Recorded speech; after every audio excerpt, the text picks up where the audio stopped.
Hi, and welcome to God Works Weekly. I'm Jeff Heisner. Find us on Facebook and Instagram at Concordia Market. We want to give you an update on a story we brought you last week involving Pastor Trey Sansom. Pastor Trey's story was about that awesome memory care ministry. Well, you may know Trey had a heart attack a few weeks back. He says he's doing well, he is back at work, and he's getting better daily. So definitely some prayers answered there. The Saxon Lutheran Memorial Visitor Center in Missouri caught fire earlier this week. Check out these pictures. It's a place that preserves and promotes the history and culture of the German immigration. No one was hurt here, and they do plan on rebuilding, saying renewal will emerge from the ruins. A cool ministry has been taking place in the city of Detroit, where Pastor Andrzejewski and Historic Trinity hold a number of tours throughout the week. These tours go to a wide variety of people in the city, from students and many others. They check out the church that dates back to 1850. It's also an historical site in the city. Pastor shares how he's been blessed to talk about Jesus to this large number of people, especially those students who are unchurched. The teacher said afterwards that about 85% of those students that were in our building had never stepped foot in church before.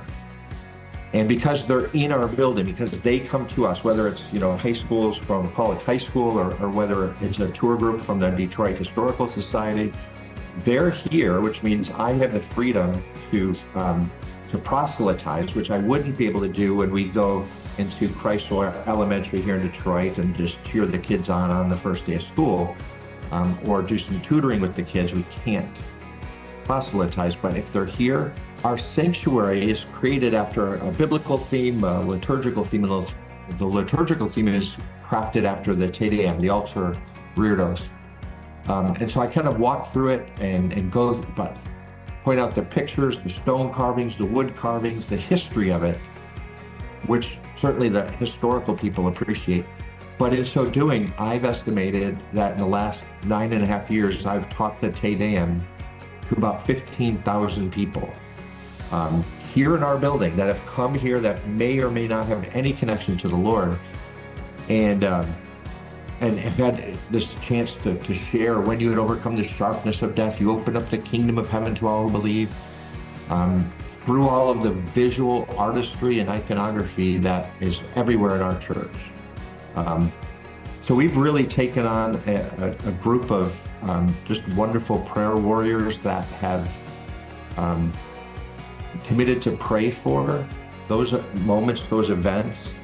I keep going back to Paul when he said, I planted, Apollos watered, but God made it grow. We have this unique opportunity to do a lot of planting, seed planting. For more on the tours and the church, make sure to check out the show notes. Well, an interesting conversation on the Lead Time podcast a few weeks back, where Pastor Andrew Jones talks with Pastor Tim Ullman about the struggle that he's experienced while trying to work with leadership within the LCMS. We feel like we're on the same team, or we want to be on the same team, and we're constantly being told that we're not. And that just feels, that just feels really difficult, because I don't think I'm on the opposite team. And yet I get treated that way sometimes. I know you've gotten treated that way from what you've revealed in this episode. And so trying to just recognize, no, we're all following Jesus together, and we can disagree on certain things and have some dissonance about certain things. And let's move towards synthesis. Let's move towards the resolution of the dissonant chords so that we can all make this beautiful music and be this beautiful church together. Yeah, no, that's good.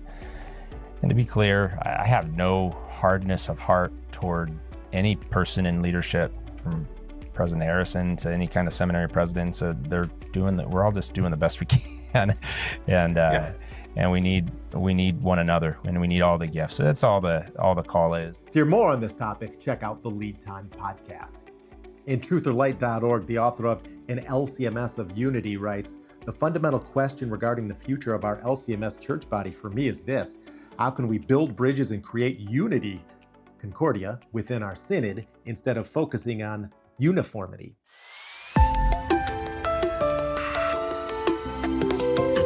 Going inside Concordia Market, we're taking a look at the Impact Biblical Resources with Pastor Tom Zelt. Well, these resources can help you better connect with God's Word. Take a listen. Impact Biblical Resources is meant for any pastor or teacher of the Word to connect the reality of what God did in the land in which He did it with the teaching that they do and the people they teach. For impact, so it is videos that are downloadable, and you can insert them into a sermon, into a Bible class, into your classroom, in order to connect the reality of what God did with the people we teach. So I just saw someone with the virtual reality headset on. What is that all about? Yeah. We've been filming in Israel for 10 years. I teach there and I teach here in the States. And so since we've been filming, and everywhere I use it, people ask, can we have that, or can we use that? And so this is all on the website. It's downloadable for free. And so the virtual pictures that they were just looking at is the drone work that we've done in Israel. So you are at all these sites where biblical events happen. And she was just looking at them in the virtual goggles. And you can find out more about Impact Biblical Resources. Go to concordiamarket.com/IBR. Time for What You're Reading, and this is also an awesome word of encouragement from Jack Kalleberg from Christ Greenfield in Arizona. He's also part of the Lead Time podcast with Tim Allman. I just finished reading The Light Shines Through by Chad Lackey. And I'm also reading a really wonderful book that I recommend everybody check out. It's not written by a Lutheran, but it's a guy who loves Luther. His name is J.D. Greer, and the book is Gaining by Losing. And he's talking about how this is a wonderful story. I get to meet this guy at a conference. Their church, Summit Church, that he's the senior pastor at, is starting 1,000 churches by 2050. This is a single congregation that's doing that. What they're doing is they've got a leadership development pathway that's designed in their church where people are being raised up into greater leadership roles. And at the end of that, they're sending people to go start a church. And they've done 287 so far. 97% of those are still functioning churches. And so they're about a quarter of the way, a little bit past a quarter of the way towards meeting their goal, and it's very inspirational to me.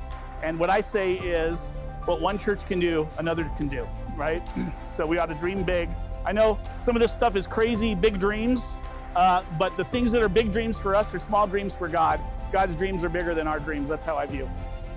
Make sure to leave us a note in the comment section or email me directly. We'd love to find out more about all those amazing ministries and some of those cool things that are happening in your area or at your church. Thanks for watching God Works Weekly.